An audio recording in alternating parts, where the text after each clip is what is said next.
Rick, with the first pick, you were taking as the Bears, by the way, and there are no trades in this thing because you would definitely trade that, I would imagine. Who are you taking? Well, I guess that was the first rule of this first mock is that there's no trades, right? We're just going straight through down like there's no trades, which is actually unrealistic, but we'll go through with the unrealistic mock draft here in early January. So before we get the rest of the answers, but yeah, so if Chicago, which we're for all intensive purposes doing this mock with no trades, I had a choice between Will Anderson, the linebacker pass rusher from Alabama, and Jalen Carter, the 3 technique from Georgia. And I went with Carter. And the reason I went with Carter, they need players all over the place. But they need definitely on the defensive side of the ball. And to me, when you look at the depth of this draft, I think there are some very good pass rushers. And I think we're going to see some good pass rushers down at the Senior Bowl that may not be here in the first round, but there's a lot of depth.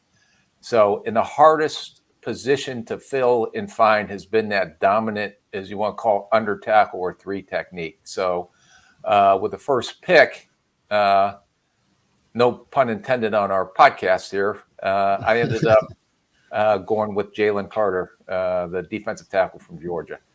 Right. And Debo notes, we will have trades in Mock Draft 2.0, the live show. So look for that so we can let Rick flex his muscles. Let me ask you, Rick, and we'll get out of here, or we'll move on to the next pick. But let me ask you this. In terms of layups, quote unquote, and by that I mean like Chase Young, Nick Bosa, Joey Bosa, Aiden Hutchinson, where does Jalen Carter fit? Is he that sort of player, or do you have some concerns and you might be leaning towards Will Anderson? Okay, I would say this, that Jalen Carter could be as good as he wants to be and the most dominant defensive player in this draft class. Some of the questions are going to come up. Does he play hard every snap? And some of that you see on tape. I'm sure that'll be addressed through the interview process as everybody goes through this to get those answers.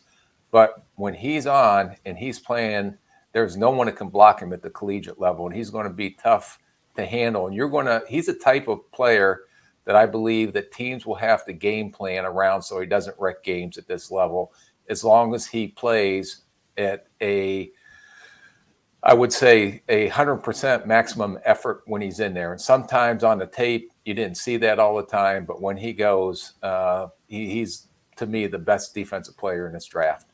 Traps, let me ask you and Josh quickly, and then we'll get this thing rolling here. Have you guys typically, because you do a mock draft every week, typically been leaning on Jalen, Will Anderson, or have you been working up the old trade machine to get a quarterback up there? Traps. So I just did my first trade because, like you said, I've done so many mock drafts where, like Rick was saying, that I wanted to see something a little more realistic where the Bears locked into that first pick. So I did do a trade in my most recent mock draft. I've kind of bounced back and forth because I think Jalen Carter and Will Anderson are both legitimate blue chip prospects at very important positions. And like Rick said, positions of need for the Bears after they traded Robert Quinn. And they just don't have a lot of depth on the interior. So I don't know if I've leaned more Jalen Carter or Will Anderson. It's really been about 50-50 because I think they're that good and they have the upside to be all pros in the NFL. What do you think, Josh? Yeah, I've kind of taken a similar approach because we do have 3 months left before this draft. So I'm kind of doing a little bit of everything, mix it up one week to the next. The one scenario that I kind of like the most is the idea of trading back a little bit, not too far to where you can still get one of those top defensive players. And obviously that's going to depend on the trade offers that are available to Chicago at number 1 overall. But I think that's an ideal situation because I do have some concerns once you get past the top 5-6 players in this draft class as to whether or not it's worth moving back that far to miss on one of these caliber defensive players. Yeah, and Rick sort of touched on it. The edge rush class is deeper than the interior defensive line class, and that's also a concern if you are high on Jalen Carter over Will Anderson. Pick number 2, I'm on the clock. I took Bryce Young, and that's been sort of a recurring thing for me. I think Traps, is he your QB1?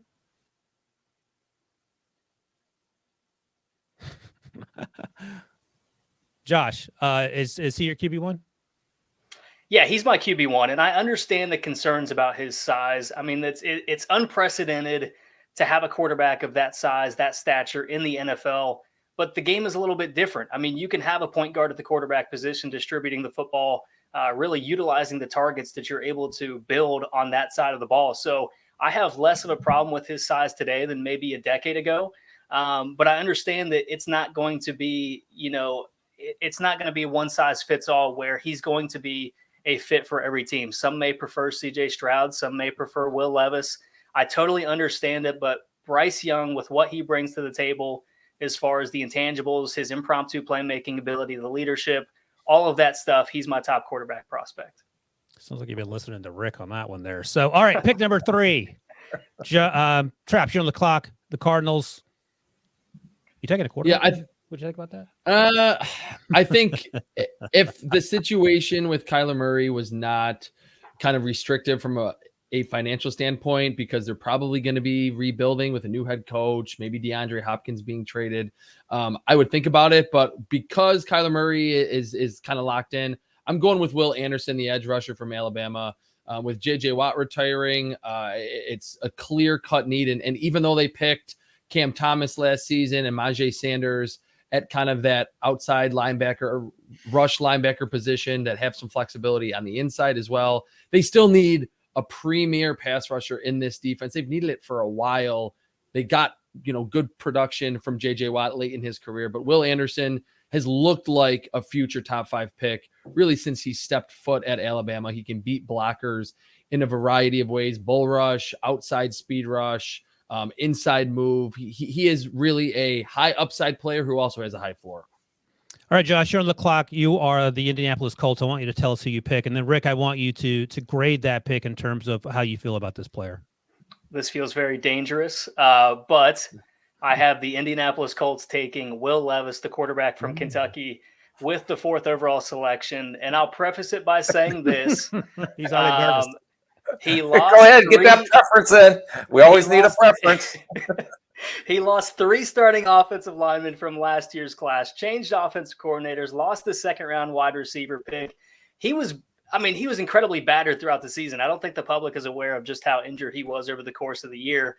They turned him into a strictly pocket passing quarterback, and I think this is a guy that, really thrives off initiating contact, taking that first hit. I think he builds on that once he gets that first hit under his belt. But throughout the course of the season, look, I understand he did not have the season that we had expected of him.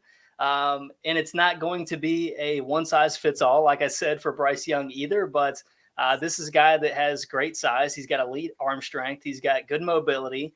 I think if he's put into the proper situation, say Indianapolis, for example, where he's got an improved offensive line, Bernard Ryman, the left tackle, is showing a lot of improvements over the course of the year. You've got Braden Smith. You've got Quentin Nelson. I mean, you've got pieces. Ryan Kelly. So if you put him behind a quality offensive line, you make the right coaching hires. I'm just saying. I mean, this could be. Let's go trade for DeAndre Hopkins. You sound like you're, Josh. You sound like you're defending yourself, and your life is. Yeah, I didn't even say anything yet, except yeah. All right, Rick, what do you got? It was preemptive the way that it was given to me, so I had to defend myself a little bit. No, I mean, I'm not going to argue now. It's too early in the process, but we got time. Everybody's right now. We'll see. But you do like Levis, though, right, Rick? Yeah, I do. I do think he has a lot of, maybe the most talented arm. I don't agree with a strength of him taking hits, because you can see what happens. I mean, you see Josh Allen, and that was some of the comparisons. And, Josh Allen got banged up a little bit. These guys that are running quarterbacks, you've seen Justin Fields that lost a lot of time this year because he gets banged up. So I don't know if that's a positive. His athletic skills, reminded me, and I just watching the game last night, another big quarterback, Daniel Jones, who people don't give enough credit for how he moves. I think Will Levis has that type of movement and maybe is a little underrated on his movement skills and his arm strength. And I understand there wasn't as much talent around him this year, but some of the decisions that he makes on the field, even last year when I thought I was, maybe going to be QB1, watching 2021 tape and then seeing some of the decision making that he made this year, still puts that into question. And I'm sure that'll be drilled down into these interviews when these teams get in front of him and why he made this throw or that throw. But he has all the natural ability to be a very good starting quarterback in this league. but I may have leaned, and I don't mean to be a Mr. Prickles here in this mock draft. But the way CJ Stroud played that last game, and the way he showed that he can use his legs, which was the biggest question, and we'll get to him in a minute. I may have leaned towards CJ in this one. Yeah, no, that's fair. And again, we'll have millions of mock drafts to rectify any concerns that we have as we come to a consensus. Rick, you're on the clock with the Seahawks at 5. And my only preemptive question is, why did you choose this player as opposed to another player who's going to go right after him? But so you were mad that I took Tyree Wilson because you're going to get ready to take Myles Murphy next? No, I'm happy with the way it unfolded, but I'm wondering why you took Tyree over Myles Murphy. I just think he's bigger. He has so much more upside. I think when we get down there at the Senior Bowl and he goes down there, and I think he's going to really show up. He is a unique athlete for how tall he is, and his bend in pass rush and his ability to burst to the quarterback is pretty unique. And I just think this kid just has a higher ceiling right now than Myles Murphy. And I wouldn't be surprised if he's going to end up being the best pass rusher out of this draft before it's all said and done. Okay, that's the answer I was looking for. So with the Seahawks, Rick takes thank you for approving. We can go on to your pick now. So, Rick, you made the first of 2 selections for the Seahawks, thanks to the Broncos, of course. So you hit a home run with the guy's name, at least, Wilson. I mean, you can't go wrong there. Number 6, I'm on the clock with the Lions. I'm taking Myles Murphy, who we talked about, and we'll talk more about him later so we can get this thing going, not to get stuck too much here on guys who don't play the most important position, of course, quarterback, which brings us to pick number 7. Derek Carr, who knows where he'll be playing next year. He won't be in Las Vegas by all accounts. Traps, you were on the clock. Bryce Young and Will Levis are gone. What are you doing? So I had to take advantage of Josh's huge homerism of being a Kentucky guy and loving Will Levis. I saw CJ Stroud there. Like you mentioned, Derek Carr is not going to be with the Raiders. So I'm picking CJ Stroud. This was kind of a home run pick for me. I think, like Rick said, the end of the season for CJ Stroud didn't play that well, really at all against Michigan, but really rebounded against the eventual national title winning team in Georgia. With that certainly did not have as many future NFL players as it did last year, but still had Jalen Carter and company.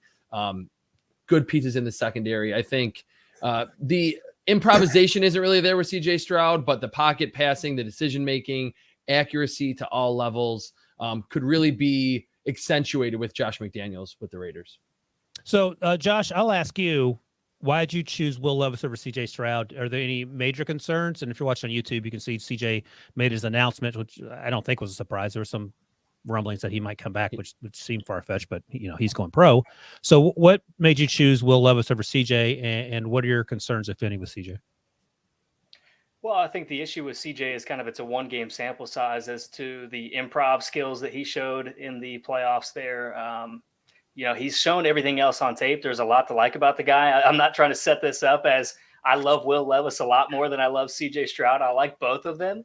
But when I look at what Indianapolis has done at the quarterback position, under Chris Ballard, you've got Phillip Rivers, you've got Matt Ryan, you've got Carson Wentz.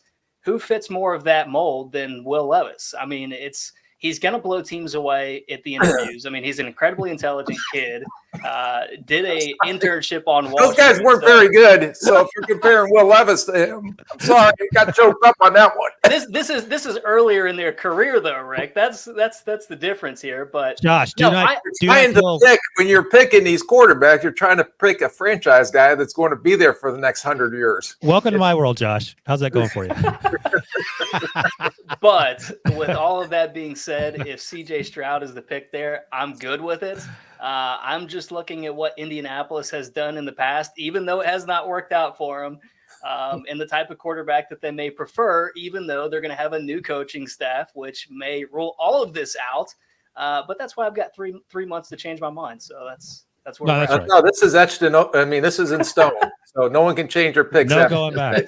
You say that, but somebody is going to take notes of all of this and bring it back in 3 months. So yeah, his name is Debo. All right, pick 8. Josh, you took Peter Skoronski. I let you talk about CJ so we could move on from Skoronski. I like him a lot, but we got time constraints here. So that brings us to pick 9. And Rick and I have talked about Anthony Richardson before, and he had me under the impression that he wasn't that high on him. And yet here we are, Rick, pick number 9. The Panthers need a quarterback. If they take Anthony Richardson here, let me ask you this. What's the plan for 2023 for Anthony Richardson in Carolina? Well, I mean, they have to go get a franchise quarterback, and they have to go young. They can't keep going through the Darnolds, the Mayfields, the Philip Rivers, and the other older vets, the Will Levises, guys that you were comparing them to. So, I think if everything else checks out through this pre-draft process, his study habits, his ability to want to be an NFL quarterback and what it takes to be an NFL quarterback, there's no question about the arm talent. There's no question about the athletic skill set. If you're honest with yourself, and I understand the inconsistencies and some of the wild throws and then some of the, what did I just see and why would he just do that type throws as well. But if you can get the answers to that, he has potentially the most upside out of any of these quarterbacks that are in the draft. And if you want to, I think he's a better, and the last time I think I read, or I may be wrong, is that they took a quarterback in the first round was Cam Newton when he came out. And I think this guy is just as good of athlete as Cam, but I think he's a more natural thrower than Cam Newton was coming out. So that's kind of why I went with this pick. And the owner is not going to come out of this draft without a quarterback. Yeah, and it feels like he's tired of going to the free agent well, perhaps much like Jim Irsay maybe as well. So that's Anthony Richardson to Carolina at number 9. So that's 4 quarterbacks in the top 10, which is crazy. Pick 10, I have Debo's Eagles taking Paris Johnson. Lane Johnson struggled with injuries. He may play 5 more years. He may play 2 more years. Either way, you have Paris Johnson, who can also play inside if you need him in the short term.